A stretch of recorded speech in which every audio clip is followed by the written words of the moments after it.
Imagine for a moment a world without art and culture, without music, without cinema, without dance, opera, literature, poetry. That world would be a very, very dull place, devoid of imagination, the one thing that distinguishes us as human beings from other species. A world where all these things would indeed be very, very dull. But why are we even considering living in a world without them? Well, that's because as our nation has grown, our connection to the arts and culture has shrunk. Cuts all across the country have seen museums, galleries and exhibitions have all been forced to adapt to new strategies in order to be able to deal with a smaller budget. As students whose futures can be heavily influenced by these cuts, it's incredibly vital to investigate the importance of the arts to the development of our society and culture, and peel through the layers of falsehood to find out what is really happening to our heritage. Welcome to the Arts Exposed.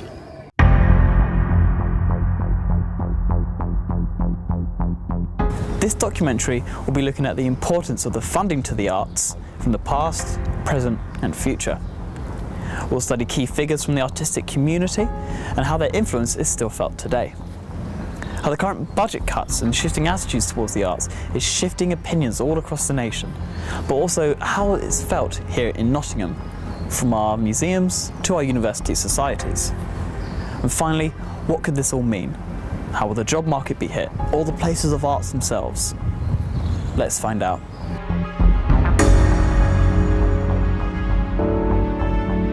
It's Hollywood's big night, the 32nd Annual Oscar Awards, with a dazzling crowd of filmdom's great names packing the house. For centuries, humans have been creating, building, developing, innovating, influencing. What begun as the most original ideas at the time turned to changing and adapting these to be better suited as lifestyles and societies changed. From the Wright brothers and their innovation of flight, to depictions of Van Gogh in modern day, to imaginative covers of some of the oldest and greatest pieces of music known. Every corner of the world has been touched by creations of the past, and it's the free and creative thinking that has led to the technological, explorational, and social discoveries. From magnificent architecture still standing proud today, to music festivals attracting people from all over the world, immersive theatrical performances, to galleries full of colour and history that emanate from the pieces on display. The people of the past have no idea as to how incredibly influential they've been to the development of our cultures and societies. But where can you go to experience all this? Well, the answer is anywhere. I'm standing on the shoulders of all of those artists who came before me. But here there's a space for a new way of seeing black and brown bodies all over the world. Kehinde Wiley, a Nigerian-American artist and a prime example of taking something from the past and turning it into your own work. Wiley took the original oil painting Bonaparte Crossing the Alps by Jacques-Louis David and turned it into something of his own. Raising questions of race and social class, Wiley's painting hangs proudly in the lobby of New York's Brooklyn Museum, establishing him as a major player in the contemporary art scene. And the beauty of building on all those inspirations and influences that have long since left us means all those original ideas will be their own, respected and revered.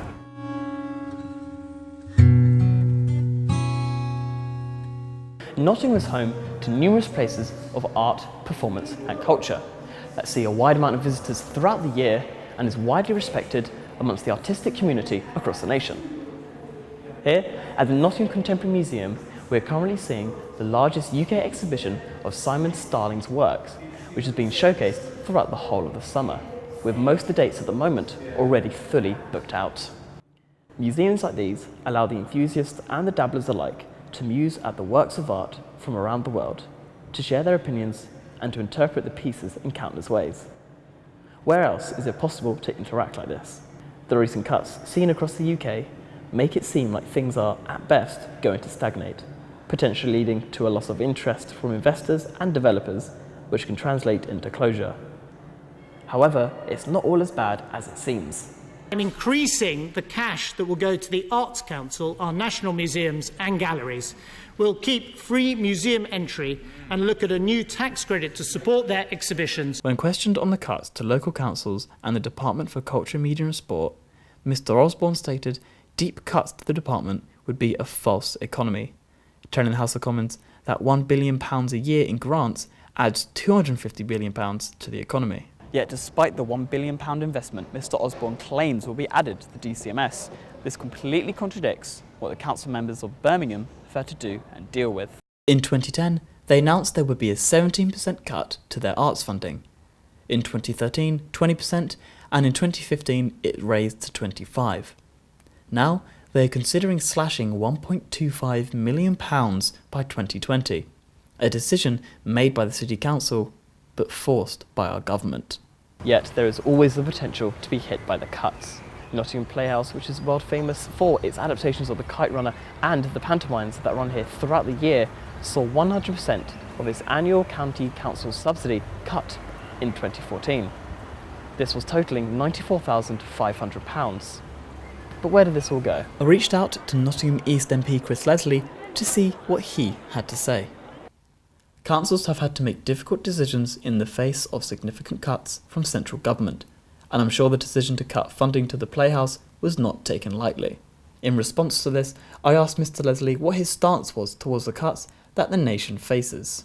He said, "I believe the cuts are part of the government's wider ideological aim to permanently reduce investment levels, not just in the arts, but in other areas too.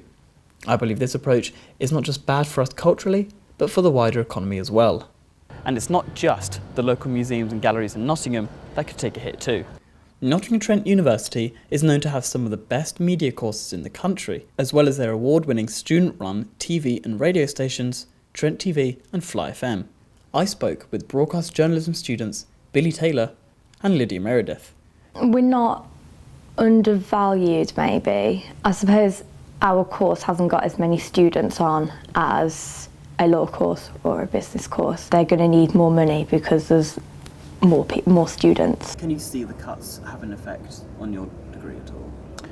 Not particularly. It's the most funded course in arts and humanities. The funding here hasn't really been affected as far as I can see anyway. My mate who does architecture, their funding gets cut by 50%. They can't afford lecturers, they can't afford people to actually teach the course. Have the funding cuts, do you feel they've had any impact on the society? To run a radio station, it is expensive. Equipment is just so pricey. Software will always need updating. I mean, things get broken, which can't be helped. Even though we might be arts and they might want to put funding for something else a bit more academic, it's like we've got the practical equipment that we need to give our students the ability to shine and to get the best that they can get out of, to add things that they might not be able to do on their course so that they're more employable in the future. The arts has taken a battering to its attention, respect and credibility in terms of the value and understanding from members of the public.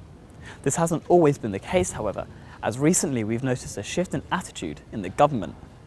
For instance, trends suggest that in conjunction with Tory initiatives to seemingly tier important subjects, the gap between the academic and the creative has increased. Nottingham, being a city of varying backgrounds and types of people who live here and come to visit, is a prime example of how the arts has been and is the heart and soul of the city. But what about the bigger picture?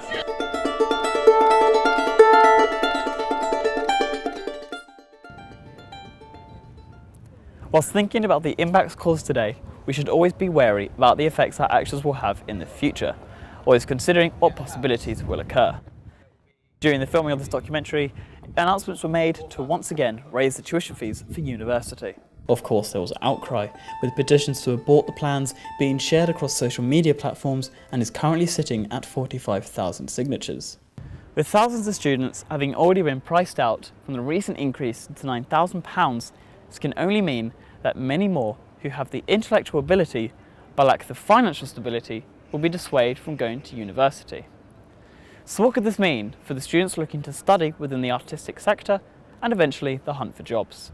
Well, with the cost of attending university potentially rising, and along with the lack of value the government are giving to these courses, young people will begin adopting this attitude too, causing a potential decline in demand for jobs within this sector. Whilst the extensive budget cuts across the country could have a multitude of knock-on effects, hurting the economy and the link we hold to our cultural heritage. Theatre is really important because it's a big part of our entertainment culture in British culture because of history, and that was like the form of entertainment that they had. So to cut it, I think it's a shame. I think universities, lecturers in particular, people who actually teach the subjects will probably be the ones who suffer the most. Despite the struggles the arts has, is currently, and will continue to face, we can take solace in the fact that one way or another, artists and creators have managed to fight out of the corner and survive.